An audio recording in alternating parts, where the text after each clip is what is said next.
Good morning, afternoon, or evening. Your video is about to start. I wanted to remind you of our newer Wednesday, 1 p.m. live stream Q&A on all things Social Security. Visitors are welcome to post a question in the chat, and I'll do my best to answer it. It's on a first come, first serve basis, so please get there on time. Otherwise, if you care to be a member and get some different kinds of perks, feel free to click the join button below or just click it to learn about them. Anyway, I hope to see you Wednesday. If not, enjoy the video. Bye now. Good morning and happy Sunday. This is Sunday's Social Security Roundup for the week of April 28th through Saturday, May 3rd. Okay, let's hop to it in case you missed anything. I'll try to see if I can read this a little better because my eyes are not so good. Okay, on Monday, that'd be the 28th, this was a little information about consultative examinations and the importance of range of motion and being honest when undergoing the range of motion testing that a CE, consultative examiner, will give you. Really important. It is a poll from one of our live session Q&As that are available every Wednesday for you to join up at 1 p.m. Eastern Standard Time on this channel.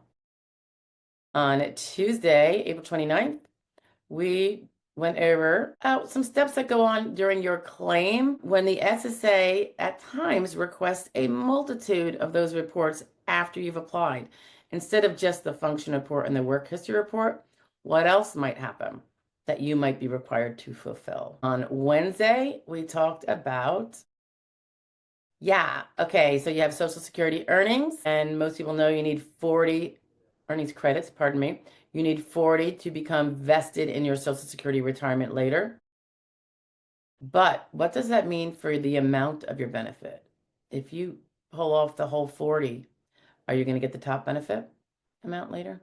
We go into that a little bit. And then on Thursday, May 1st, I went over a Social Security announcement regarding an alternative option for finding and providing your Social Security number to someone outside of the Social Security Administration that you might need to show it to, such as a potential employer or whatever your personal needs are. So it has to do with a secure digital mobile access that is coming about this coming summer. And then Friday, we went over, Friday was fraud law review about a Pennsylvania and a Bronx fellow who were kind of like a Bonnie and Clyde, although not physically dangerous, apparently, ripping off banks. I want to say a dozen or two dozen banks in Ohio with fake checks using fake IDs and fake Social Security numbers. Okay, and then Saturday, that would be the 3rd. This was a tip about when someone has, in this particular instance, painful arthritis, and how she may describe how she does household chores in a way that's accurate, but also helps represent her limitations. Because in the end, of course, you want to show that you couldn't necessarily be a housekeeper for a hotel, right? So we go into that a little bit, and that's it for the week, guys. I hope you had a great week. I hope you have had a great weekend so far, and I hope you have a even better week coming up. I'll see you hopefully mornings at 9 a.m. Eastern Standard Time, or thereafter if you're on the West Coast and get up later. They'll always be there. That's when our daily video comes out with tips or news all about Social Security. And then, of course, Wednesday, just to repeat myself again, we have our live Q&A session at 1 p.m. Eastern Standard Time, and everybody is welcome. The sooner you get there, the sooner you can post any question you might have, and I go first in, first out. The sooner you get there, the sooner you can get your answer, assuming it has an answer. All right, guys, have a great week. Bye. It's still Sunday. Did you miss last week's Social Security Roundup? Not this week that you just heard, but the one prior to that, and want to catch up? I'm attaching it now. Have a great day. Bye. Good morning, everybody. Happy Sunday. I hope you had a great week. I was traveling, as some of you know, and I'm back after many, many days. I'm a little on the tired side, but it's coming along. So I just wanted to do a Sunday Social Security Roundup for you, as usual, because still did pop out the videos as they came up, because it was a bit of a working couple weeks there. Okay, so on Monday, this would be the 21st, right? But I'm thinking I'm seeing here. The 21st, we went over the question of, is it easier for a 100% disabled veteran to be awarded SSD?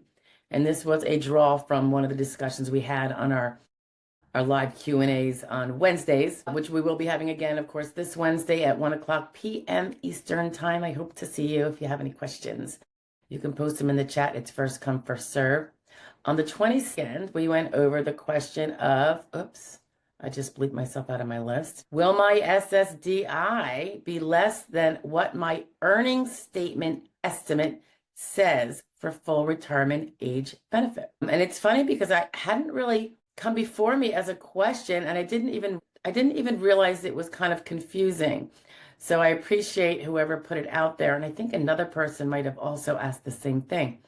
Will the SSDI that you take when you're obviously under full retirement age be less than what some people might say, less than what my retirement would be? But you have to look at it in a couple different ways. So I touched on that, and then I think I even added another little addition to it because I thought it was still a little unclear and I wanted to see if I could make it more clear. Anyway, maybe I did, maybe I didn't, we'll see. But people are interested in that question, I think. Got a lot of viewers on that. Okay, so on the 23rd, and that must be Wednesday, we shared some kind of like a bunch of clips from one particular hearing prep session I had with a client. Just my questions asked, of course. The client wasn't in on it, not part of the hearing, but I wanted you to see some of the things we go over. And we go over kind of quite a bit of stuff, including what one can expect in terms of procedure at the hearing, as well as then what client and I can get into in terms of direct examination, what the judge might ask questions on direct examination of the client, the claimant client, as well as what might go on with questioning of the vocational expert.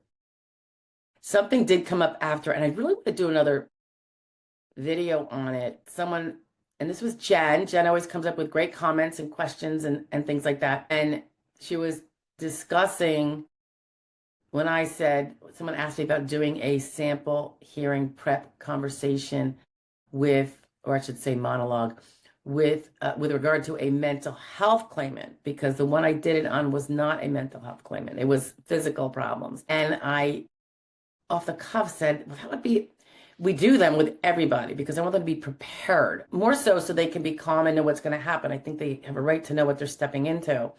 So it's not always about, hey, let's go over what is your response to this kind of question? What is your response to that kind of question?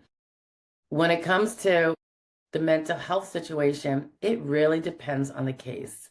Because as Jen properly pointed out, some mental health people that are so extremely mentally troubled, they could not work a full-time job, but they may be brilliant and can come off brilliant and prepped and perfect in a hearing. And of course, that's all true. So maybe we'll discuss that at a later time. Because when I discuss, there's a lot of things I won't be able to prep my mental health client on. It has nothing to do with the procedure and stuff, but I think they need to know what they're stepping into. But in terms of, let's say, and this is just a quick example, their memory is so completely shot.